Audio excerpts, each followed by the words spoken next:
आज हम पढ़ेंगे class +1 chapter number 1 some basic concepts of chemistry में डाल्टन एटॉमिक थ्योरी।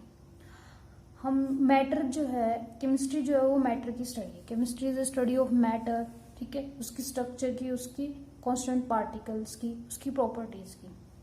तो सबसे पहले क्वेश्चन ये आता है कि मैटर क्या होता है। मैटर की स्ट्रक्चर को एक्सप्लेन करने के लिए थ्योरी दी गई जिसको कहते हैं डाल्टन एटॉमिक थ्योरी। पर जो डाल्टन एटॉमिक थ्योरी है, इससे पहले भी कुछ थ्योरीज थी, कुछ जो हमारे इंडियन और फिलोसफर थे, ग्रीक फिलोसफर थे, जो हमारे एंशियंट फिलोसफर्स थे, उन्होंने कुछ थ्योरी दी थी जिनको हम एक बार ब्रीफ व्यू देख लेते हैं। कि ancient Indian and Greek philosophers believe that the wide variety of objects around us are made from combination of 5 basic elements earth, fire, water, air and sky. जो एंशियंट इंडियन और Greek philosopher थे वो क्या मानते थे कि जो हमारे आसपास की चीजें हैं, जितनी भी चीजें हैं, हमने क्या कहा था, everything around us is matter, means वो मैटर की बात कर रहे थे, ठीक है। उस टाइम उन्होंने उसको मैटर नाम नहीं दिया था, बट उन्होंने कहा कि जो हमारे आसपास की चीजें हैं वो 5 चीजों से मिलकर के बनी हुई है, अर्थ से, फायर से, वाटर से, एयर से और स्काई से। उसके बाद इंडियन फिलोसफर कनाद आए, हम इनको ऋषि कनाद भी बोलते हैं। 1600 BC में इन्होंने क्या कहा कि जो मैटर है वो composed of very small individual particle called परमाणु। जो मैटर है वो परमाणु से मिलकर के बना हुआ है, और जो परमाणु है वो बहुत ज्यादा स्मॉल है और इंडिविजुअल है, यानी उनको आगे ब्रेक नहीं किया जा सकता। जो महर्षि कनाद है, इनके बाद एंशिएंट ग्रीक फिलोसफर थे, जो वो क्या मानते थे कि all matter was composed of tiny building blocks which were hard and individual. वो मानते थे कि जो जितने भी मैटर है वो टाइनी का मतलब होता है बहुत स्मॉल, टाइनी का मतलब होता है बहुत स्मॉल बिल्डिंग ब्लॉक से मिलकर के बने हुए हैं। बिल्डिंग ब्लॉक का मतलब क्या है कि एक पार्टिकल रख दिया, उसके ऊपर दूसरा पार्टिकल रख दिया, ब्लॉक रख दिया, उसके ऊपर दूसरा ब्लॉक रख दिया, वो सब ब्लॉक मिलकर के क्या बनाते थे, मैटर को बनाते थे। जो क्या थे, वो ब्लॉक्स क्या थे, हार्ड थे और इंडिविजुअल थे, यानी उनको आगे ब्रेक नहीं किया जा सकता था।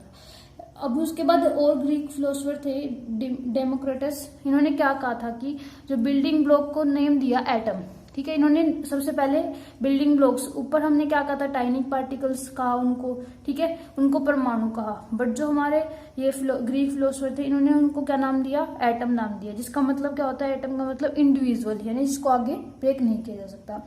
इन सब जो ये फिलोसफर्स थे, इन्होंने क्या किया, फिलोसफिकल व्यूज दिया, कोई साइंटिफिक या एक्सपेरिमेंटल वैल्यू नहीं दी, कोई साइंटिफिक ट्रूथ नहीं दिया, कोई एक्सपेरिमेंटल टेस्ट करके नहीं बताया कि हाँ हमने जो कहा है ये एक्सपेरिमेंटली भी प्रूव किया। बट जो जॉन डाल्टन थे, उन्होंने एक थ्योरी डेवलप की मैटर की स्ट्रक्चर को एक्सप्लेन करने के लिए। ऊपर वाले व्यूज जितने भी एंशिएंट इंडियंस थे, ग्रीक फिलोसफर थे, जितने भी फिलोसफर्स थे, उनकी थ्योरी के अकॉर्डिंग उन्होंने क्या किया, अपनी एक थ्योरी एक्सप्लेन की मैटर की स्ट्रक्चर को एक्सप्लेन करने के लिए, जिसको हम किस नाम से जानते हैं, डाल्टन एटॉमिक थ्योरी। तो सबसे पहले पढ़ते हैं डाल्टन एटॉमिक थ्योरी। उन्होंने पोस्टुलेट्स दिए कि जो एटम है वो किस किस पोस्टुलेट के अकॉर्डिंग फॉलो करते हैं। कि उन्होंने कहा कि एटम जो है स्मॉलेस्ट इंडिविजुअल पार्टिकल है मैटर का। सेकेंड पॉइंट क्या कहा कि जो atoms of same element are similar in every respect, that means in shape, size, mass and also in properties। उन्होंने क्या कहा कि एक एलिमेंट के जितने भी एटम्स होंगे वो एक सिमिलर होंगे एक दूसरे के, शेप भी उनकी सिमिलर होगी, साइज भी उनका सिमिलर होगा, मास भी उनका सिमिलर होगा और उनकी प्रॉपर्टीज भी सिमिलर होगी। उन्होंने थर्ड पॉइंट क्या कहा, atom of different elements are different in every respect. जो एटम है डिफरेंट एलिमेंट्स के, वो हर रिस्पेक्ट में क्या होते हैं, एक दूसरे के डिफरेंट होते हैं। यानी कि एक एलिमेंट ए का एटम है और दूसरा एलिमेंट बी का एटम है, तो दोनों के क्या होंगे, इसके जो एटम्स होंगे और इसके जो एटम होंगे, इन दोनों की साइज भी डिफरेंट होगा, मास भी डिफरेंट होगा और प्रॉपर्टीज भी डिफरेंट होंगी। फोर्थ पॉइंट क्या रहा कि atom is the smallest portion that take part in a chemical combination. जब भी कोई केमिकल रिएक्शन होती है, केमिकल कॉम्बिनेशन होता है, तो जो उसमें एटम है वो क्या, स्मॉलेस्ट पोर्शन है जो रिएक्शन में पार्टिसिपेट करता है। एटम ऑफ सेम और different element combine together to form compound atom. जो एटम है या तो सेम एलिमेंट के या फिर डिफरेंट एलिमेंट के, वो कंबाइन करके क्या बनाते हैं, कंपाउंड बनाते हैं। मीन्स हमने कहा क्या कहा, अगर ऑक्सीजन के एटम कंबाइन करके क्या बनाते हैं, O2 का कंपाउंड बनाते हैं, या फिर हाइड्रोजन और ऑक्सीजन के एटम कंबाइन करके क्या बनाते हैं, H2O बनाते हैं, ठीक है। ये यहाँ पर क्या हो रहा है, सिमिलर एटम कंबाइन हो रहे हैं, यहाँ पर क्या हो रहा है, डिफरेंट एटम्स कंबाइन हो रहे हैं। Atoms combine in simple whole number ratio to form molecule. Atoms जो सिंपल होल नंबर रेशियो में कंबाइन करते हैं मॉलिक्यूल बनाने के लिए, जैसे वाटर मॉलिक्यूल बन रहे हैं 2:1 में कंबाइन होकर क्या बना रहे हैं, वाटर बना रहे हैं। एटम क्या है, इंडिस्ट्रक्टेबल है, मीन्स उसको डिस्ट्रॉय नहीं किया जा सकता। अब इस लिमिटेशन की कुछ इस थ्योरी की कुछ लिमिटेशंस भी थी। क्या लिमिटेशन है? सबसे फर्स्ट लिमिटेशन क्या है, जो हमने लॉज ऑफ कॉम्बिनेशन डिफाइन किए थे उसमें क्या करती है, मैक्सिमम लॉज को तो डिफाइन कर देती है ये थ्योरी, जो इस पोस्टुलेट्स है वो मैक्सिमम लॉज को तो सेटिस्फाई कर देते हैं, बट गैलोसिक लॉ को ये सेटिस्फाई नहीं कर पाते, यानी गैलोसिक लॉ को एक्सप्लेन नहीं करती है theory. It fail to explain why atoms of same element are same. ये भी नहीं, हमने क्या कहा, हमने अभी एक पोस्टुलेट पढ़ा कि एटम जो है सिमिलर कंपाउंड के, सिमिलर एलिमेंट के, वो सिमिलर होते हैं हर रिस्पेक्ट में, बट ये थ्योरी कोई इसका रीजन नहीं दे पाती कि ये ऐसा क्यों होता है। It fail to explain why atoms combine to form molecule. ये भी नहीं बता पाते कि एटम जो वो कंबाइन क्यों करते हैं मॉलिक्यूल बनाने के लिए। और it could not distinguish between an atom and a molecule, और एक एटम और एक मॉलिक्यूल के बीच में भी डिस्टिंग्विश नहीं कर पाती। तो ये क्या होगी, इस थ्योरी की लिमिटेशन होगी। जब वो किसी थ्योरी में लिमिटेशन आ जाती है, मीन्स क्या हुआ, वो कहीं ना कहीं फेल हो जाती है, तो उस थ्योरी की लिमिटेशन को ओवरकम करने के लिए एक नई थ्योरी दी जाती है। ठीक है, तो नए साइंटिस्ट आए, उन्होंने एक नई थ्योरी दी जिसको क्या नाम दिया, modern atomic theory. Modern atomic theory में क्या क्या, उन्होंने जो लिमिटेशंस होती थी डाल्टन एटॉमिक थ्योरी की, उनमें क्या किया, उनके अकॉर्डिंग अपनी थ्योरी में बदलाव कर दिया कि वो जो है हमारी थ्योरी उस लिमिटेशन को क्या करे, सेटिस्फाई कर जाए, और क्या हो जाएगी ये थ्योरी, तो जो बाकी लिमिटेशन थे उनको ओवरकम कर जाएगी। तो इसको क्या नाम दिया, modern atomic theory. Modern atomic theory के अकॉर्डिंग क्या होता है कि atom is no longer individual, it can be divided into electron, proton and neutron.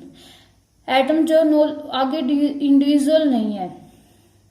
हमने क्या कहा था डाल्टन एटॉमिक थ्योरी में कि एटम क्या है, इंडिविजुअल है, यानी उसको आगे डिवाइड नहीं कर सकते, आगे ब्रेक नहीं कर सकते, बट इसने कहा एटम जो वो इंडिविजुअल नहीं है, उसको हम डिवाइड कर सकते हैं, उसको ब्रेक कर सकते हैं, किसके अंदर, इलेक्ट्रॉन, प्रोटॉन एंड न्यूट्रॉन के अंदर। एटम ऑफ सेम एलिमेंट में have different atomic masses as in isotope. और जो डाल्टन एटॉमिक थ्योरी थी उन्होंने क्या कहा था कि atoms of same element have same size, same mass, but यहाँ पर क्या है कि आइसोटोप्स डिफाइन किए, जिसके अंदर क्या होता है, same atomic number but different mass number. ठीक है, तो सेम एलिमेंट के जो एटम्स हैं उनका क्या है, मास डिफरेंट है। एटम्स ऑफ डिफरेंट एलिमेंट में have same atomic masses as in isobar. जो डाल्टन एटॉमिक थ्योरी उसके अकॉर्डिंग क्या था कि atoms of different elements are different in every respect, means they have different mass number, different atomic number, but क्या है, इन जो मॉडर्न एटॉमिक थ्योरी इसके अकॉर्डिंग आइसोबार डिफाइन किए गए, जिसके अंदर क्या है कि जो एटम्स हैं सेम एटॉमिक मास के, ठीक है, डिफरेंट एलिमेंट्स यानी सेम एटॉमिक मास है उनका, डिफरेंट एटॉमिक नंबर है, और एटॉमिक मास क्या है, सेम है।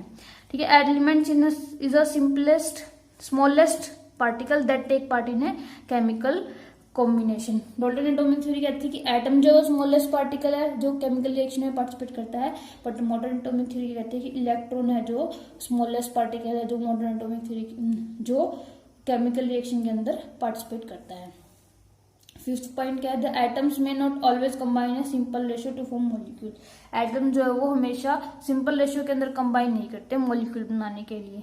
ठीक है, atom is no longer indestructible as in nuclear reaction. जब हम न्यूक्लियर रिएक्शन की बात करते हैं तो वो इंडिस्ट्रिक्टेबल नहीं है, वो वहां पर डिस्ट्रॉय होकर के नए एलिमेंट का एटम बना लेते हैं। तो वहां पर क्या हुआ, जो पहला एटम था वो डिस्ट्रॉय हो गया, यानी वो खत्म हो गया वहां पर, और नया एटम बन जाता है नए मॉलिक्यूल का, जब हम न्यूक्लियर रिएक्शन के अंदर कोई भी न्यूक्लियर रिएक्शन प्रोसीड करते हैं। तो यहाँ पर क्या होती है, हमने Dalton atomic theory and modern atomic theory हमारी खत्म हो जाती है। Thank you.